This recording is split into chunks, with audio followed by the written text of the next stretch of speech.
First off, we've got our main man Pip, who's about as charismatic as a potato but twice as confused. Pip's a young lad, stuck in the muck of the English countryside, living with his sister, a woman with the pleasant demeanor of a ravenous crocodile, and her husband Joe, who's probably the sweetest blacksmith you could ever meet. Not that we're meeting many blacksmiths these days. Our story kicks off when Pip, in a moment of sheer humanitarian genius, decides to aid an escaped convict, casually known as Magwitch, by providing him with a pie and a file.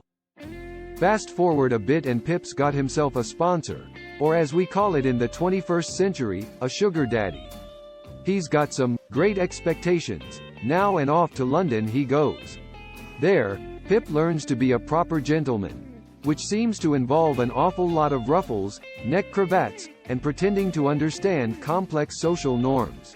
Amidst all the monocles and tea, Pip pines for Estella. Estella's essentially the Regina George of the Victorian era.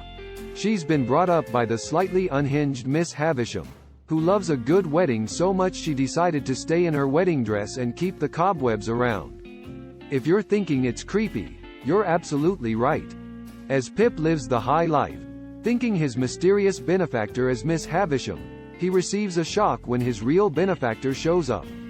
Surprise! It's the pie lover Magwitch from way back when. This bombshell leads to much drama, attempted murder, and general chaos. Ultimately, we learn that money can't buy happiness. Pip ends up back with Joe in the village, probably wishing he'd never left in the first place.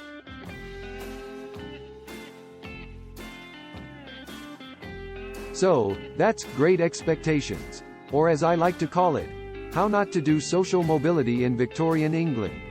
Strap in and get ready for an adventure that's part coming of age, part cautionary tale, and all hilarious antics.